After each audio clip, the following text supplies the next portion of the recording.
In 1959, Maharishi Mahesh Yogi traveled the globe with the intention of selling a simple mantra-based meditation practice that he called Transcendental Meditation, or TM.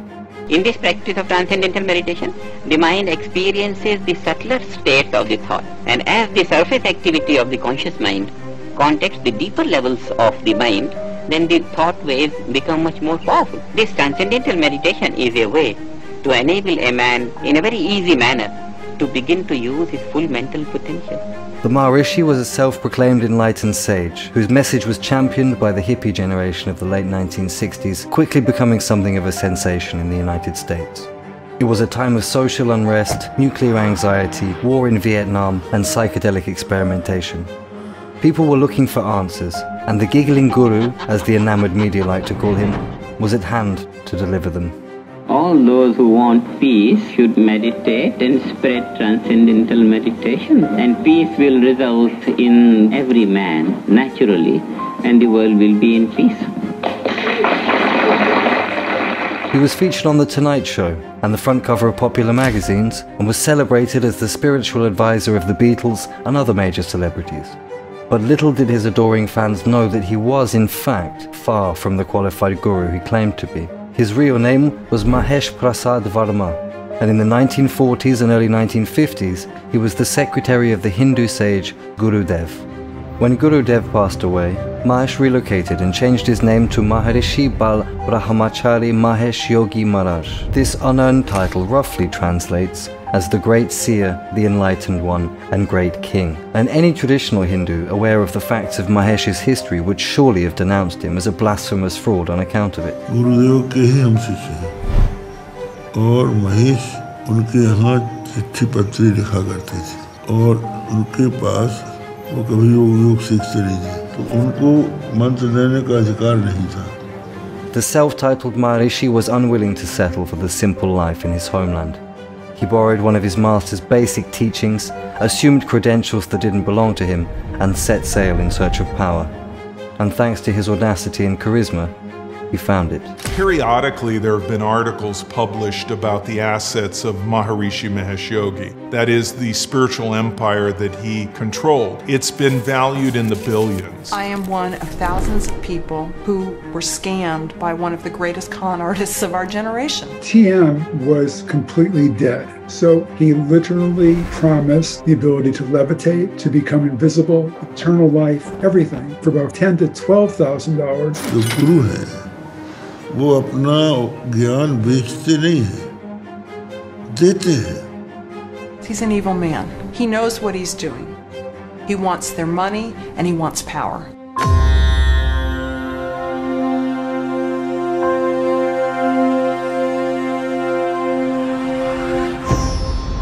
Maharishi Mahesh Yogi was at the height of his fame and popularity when he was associated with the Beatles and the hippie movement in the 1960s, as we've already discussed. With a taste for power came a thirst for more, and he sought to expand his operation. He set his sights on the development of thousands of TM centers worldwide, and in 1974 he purchased an abandoned 10-acre college campus in Fairfield, Iowa, to serve as the movement's new US headquarters.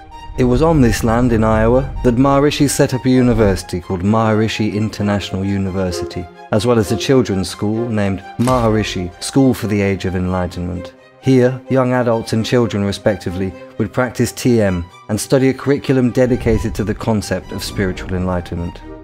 The goal of the consciousness-based education they offered was to create a new world of angelic individuals who can develop the ability to know everything and do everything spontaneously right. In the memoir Greetings from Utopia Park, Surviving a Transcendent Childhood, former LA Times and Rolling Stone reporter Claire Hoffman revealed the inner world of the Transcendental Meditation movement from first-hand experience.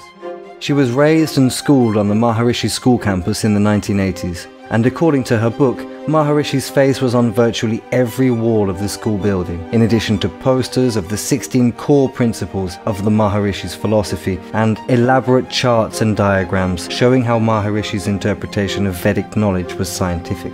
At Maharishi school, I quickly learned that what we wanted to do was experience the world the way the Maharishi did. That seemed to be why everyone started every sentence with Maharishi says. The answer to everything was Maharishi says. And if I said, Maharishi doesn't know about this, that didn't matter. Every moment of every day had a prescription from Maharishi on how to be and how to act.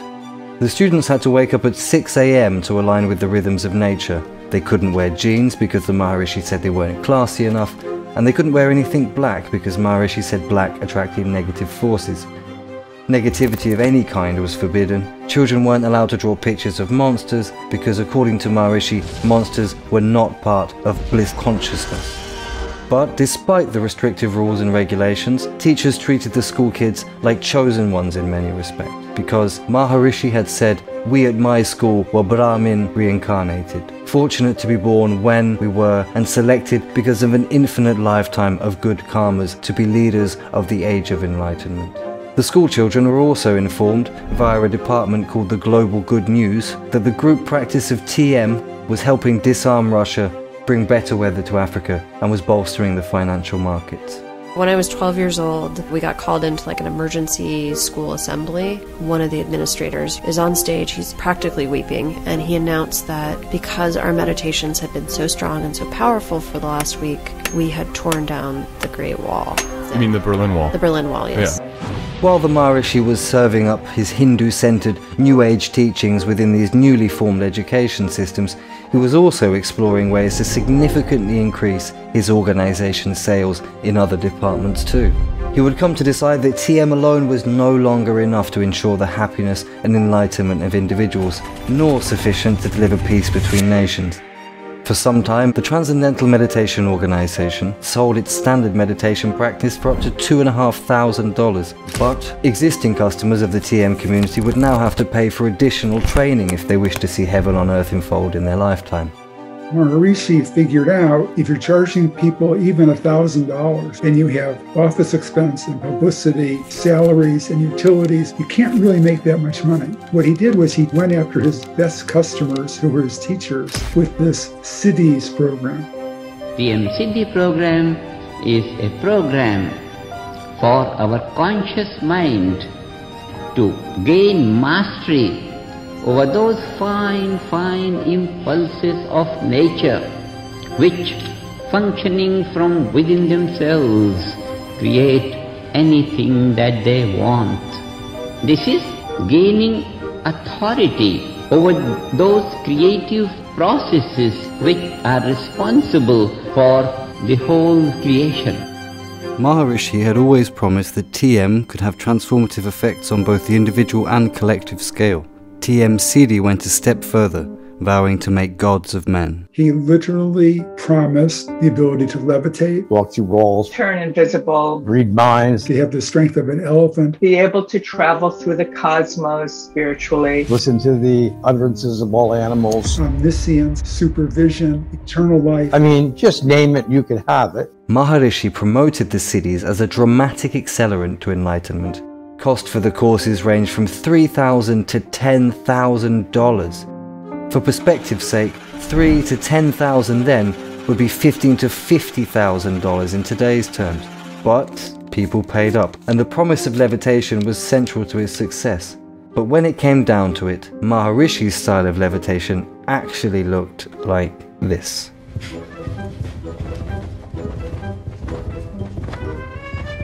This so-called levitation was later rebranded yogic flying, and Maharishi's followers swallowed it right up. This technique refreshes the mind and the body. If people do this in a group, world peace will be the immediate consequence. Others were less impressed, saying, "I devoted well over 4 hours a day to TM in the cities for well over a year. I did not experience anything Maharishi promised, nor, from what I could tell, did anyone else." The United States District Court jury actually ordered 2 Transcendental Meditation organizations to pay $138,000 to a man named Robert Kaprinsky after he filed a lawsuit against them, claiming that the costly TM Siddhi course failed to teach him to fly as advertised. But for the most part, Maharishi had created an environment in which he was valued like a god. It didn't matter how preposterous things became, few dared or even thought to question his authority.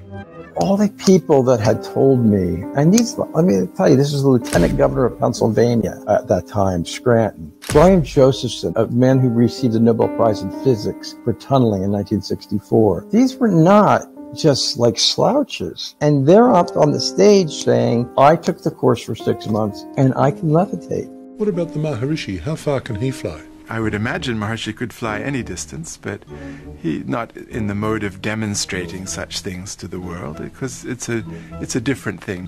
Have you seen him fly? No, I haven't. Has anyone seen anyone fly? I don't know in this generation, but throughout the history of the world, it's been recorded again and again that people have been known to have the ability to actually fly. Eventually, when the world is a less stressed place, probably there will be a lot of people able to float in the air. Maharishi was taking his customers and devotees for a ride, and sadly, it was powerful enough propaganda to capture the imaginations of people in unstable or desperate life situations. There was one guy, I'll never forget him, it sometimes brings tears to my eyes when I think about him. He was a paraplegic. He was in a wheelchair, and he was looking so forward to learning to fly because he would be able to move. Yeah. And the people who told us it was real were Nobel Prize winners and famous physicists and doctors that you trusted. And then, you know that this guy's not going to fly. It just was sad. Good old Maharishi was the Giggling Guru, all right? He was laughing his ass off all the way to the bank. Selling his community on his products was so easy that the question of whether or not to expand his existing range of products and services was, of course, a total no-brainer. He formed what would become the most successful Ayurvedic health company in America. In addition to selling programs like Maharishi Jyotish, a Vedic astrology service, and Maharishi Yagya, a sonic magic ritual ceremony in which you pay the Maharishi crew a huge wad of cash in the hope that they can inspire the Hindu gods to grant you whatever you desire.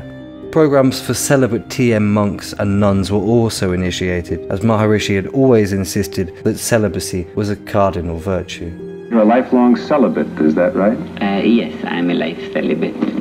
As a monk. Is celibacy a part of Transcendental Meditation? It's not a part of Transcendental Meditation, it's my life.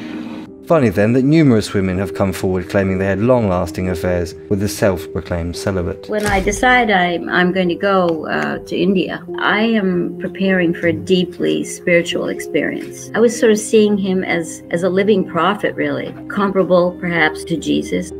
He called us, who were going to become teachers of meditation, all down to his home. He decided he was going to have a brief chat with every single one of us. When I went finally to have my interview, he said, "What took you so long?" And he said, "I was waiting." So he started to touch me, and then, and not in an offensive way, he touched my hair and he stroked my face. But then he immediately said, "Don't tell anyone." Then I realized, oh, Maharishi's a man and I'm a woman. I was so blown away by, my God, this is my master, this is my God, this is a living prophet, and he loves me. And then a year and a half, we're at some course, and I'm starting to realize there are other women, and that was so tough. Maharishi really was a master con artist. But could he go a step further by adding the scientific community to his ever-expanding collection of dupes? If he was able to persuade the world of science to sing the praises of TM and yogic flying, the reach of his movement would surely know no bounds. And so he plotted to scientifically prove a theory that he had always insisted was true, that when enough people came together in the world in one location to practice TM and yogic flying, world peace would be a glorious and inevitable result. The idea was called the Maharishi effect, and in the summer of 1993 it was put to the test. John Hagelin, a Harvard PhD and professor of physics at Maharishi International University, was employed to oversee the study, calling upon 4,000 individuals in TM programs worldwide to come together to practice TM and yogic flying in a single location for 6 hours a day, every day, for 3 weeks in the District of Columbia, Washington, D.C. Hagelin and his team hypothesized that the presence of 4,000 meditators would contribute to a dramatic decline in the district's crime rate. Data from the District of Columbia's Metropolitan Police was assessed throughout the study, and when the experiment was over, Hagelin concluded that homicide, sex and assault crimes dropped significantly during the demonstration project. But this actually wasn't true. In fact, the police had recorded the highest murder rates in the district's history while the experiment was taking place. During various press conferences that followed, Hagelin acknowledged that the murder rate had increased, but emphasized that brutal crime was down. The distinction between murder and brutal crime remains unclear. When journalists questioned how he arrived at the specific figures indicating this notable decline in crime, Hagelin geniusly explained that whilst the crime rate appeared to have increased, it was in fact significantly lower than it would have been had the district not been blessed with the meditators' presence. And how did he know what the data would have looked like if the meditators hadn't been there? He knew, he said, because of a scientifically rigorous time series analysis that included not only crime data, but such factors as weather and the fluctuations in the Earth's magnetic field. Unsurprisingly then, the study was dismissed as absurd, willfully deceptive, and a load of absolute nonsense by virtually every theoretical physicist this side of Cloud Cuckoo Land. But of course, Maharishi knew that the Maharishi effect was nonsense all along. I was sitting with Mahesh. I said, Maharishi, why don't we just put a 10,000 group in place? I've donated enough money to support a group like that in India. And with 10,000 people, you've been saying there would be world peace right away. And he looked at me and he said, I have no idea if a 10,000 group would create world peace. We would have to create that group and see what effects it would have. And I was shocked because Mahesh had done numerous fundraisers, gotten so many thousands of people to donate money with this idea that he was going to create a permanent 10,000 group that would usher in world peace.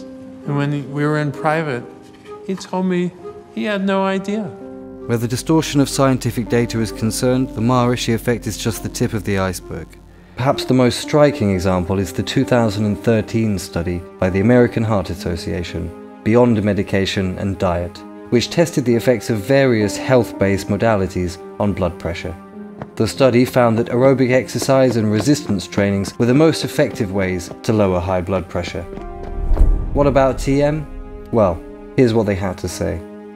TM modestly lowers BP. It is not certain whether it is truly superior to other meditation practices in terms of lowering BP. We are unable to recommend a specific method of practice when TM is used for the high treatment of BP.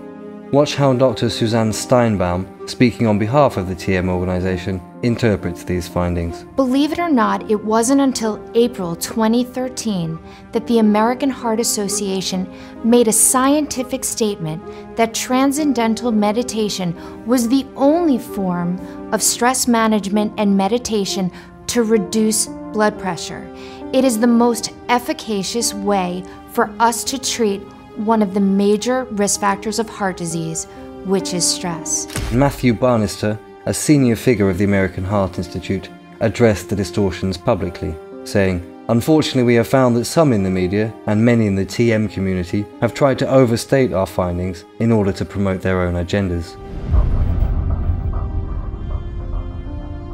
The TM organization also attracts thousands of customers every year by claiming TM to be free of religious influence and potential side effects. In the last 40 years, there has never been a single study conducted at any major university or research institution and published in any significant scientific journal that has ever shown Transcendental Meditation to produce anything other than positive effects.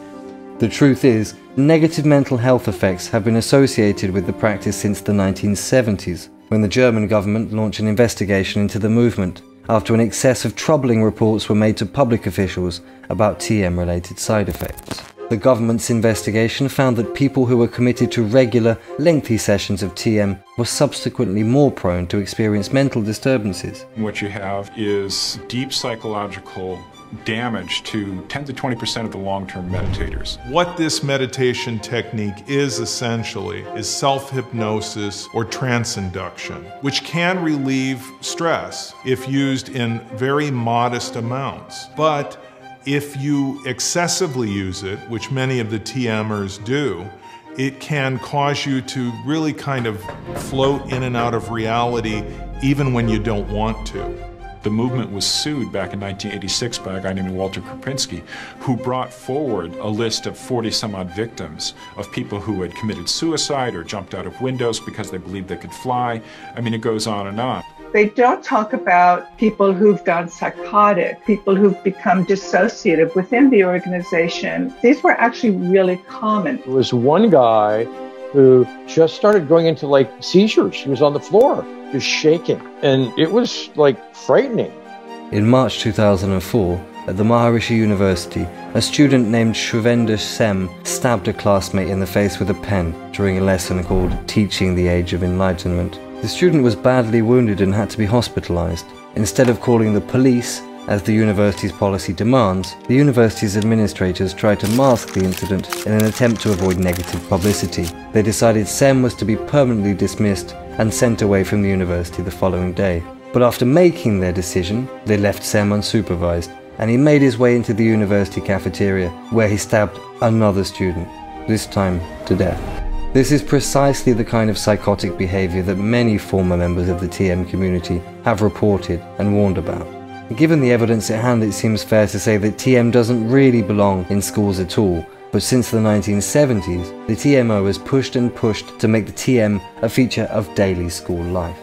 In the early days, they were actually successful in procuring government funds for TM instruction in state schools, but that came to an end in 1977, when a judge in New Jersey prohibited further instruction in public schools on the grounds that it violated the First Amendment requirement for separation of church and state. People ask me all the time, is Transcendental Meditation a religion? And the answer is no, it's not a religion.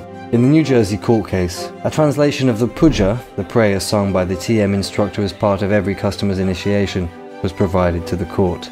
Unsurprisingly, the puja was revealed to be a devotional hymn to various Hindu gods and gurus. See, when anyone learns TM, they're instructed to bring fruit, a white cloth and flowers to their opening meditation session. The instructor places these offerings on an altar next to a picture of Maharishi's deceased master, Guru Dev. The offerings represent the sacrifices of the initiate to the Guru and gods of Hinduism in exchange for their energetic blessing. A leading member of the TM organization said as much himself in a meeting that was hacked by WikiLeaks and published in 2009. Dakshina is a gift, like the fruit, flowers, and course fee to learn TM. The TM technique isn't going to work until there is a Dakshina. We don't tell the general public this. In other words, the main players in the TM world believe that TM is an effective spiritual and health-based modality because of the puja. In their eyes, it's an authentic form of religiously centered ceremonial magic. They don't tell the general public this because if they did, the vast majority of their potential future customers would run for the hills before they stepped foot in a TM center. Maharishi Mahesh Yogi was actually quite open about the religious features of Transcendental Meditation whilst he was living in India during the early days of the TM movement. Speaking about TM mantras at an event in the 1950s, he said, "We do not select any word at random. For our practice, we select only the suitable mantras of personal gods. Such mantras fetch us to the grace of personal gods and make us happier in every walk of life." But when he identified resistance to certain religious concepts on foreign shores, he adapted his message, essentially telling his audience whatever they wished to hear. The actual practice involves thinking of a word devoid of meaning. I have been asked, but aren't mantras the names of Buddhist deities or Hindu gods or whatever? And the answer is a flat-out no. There is no meaning associated with the sounds. Despite the court ruling of 1977, in recent years the Transcendental Meditation organization have tried to weasel their way back into the public school system via the David Lynch Foundation. The question is, why are they so determined to target children? The earlier you inculcate a person, a human being, with a particular belief, the more likely you have them for the rest of their lives. Claire Hoffman's story is a perfect example of this. A large portion of her memoir details the absurdly deceptive, avaricious, and authoritarian qualities of the Transcendental Meditation organization, which she experienced growing up. But for all the faults she identified in the cult and its leadership, she not only goes back to the Fairfield campus to partake in the costly yogic flying program, but she also took a 4-year-old daughter to be initiated by Bob Roth into the world of Transcendental Meditation. It was a surprising conclusion to Hoffman's story, but on reflection, it makes sense. Since early childhood, Maharishi was the man her mother had worshipped as a god. He was plastered on every inner wall of her school building, upheld by her community as the living symbol of goodness in the world. And when the going got tough, the voice of the Maharishi, forever rooted at some deep-seated level of her consciousness, called forth, claiming to show the way to the light.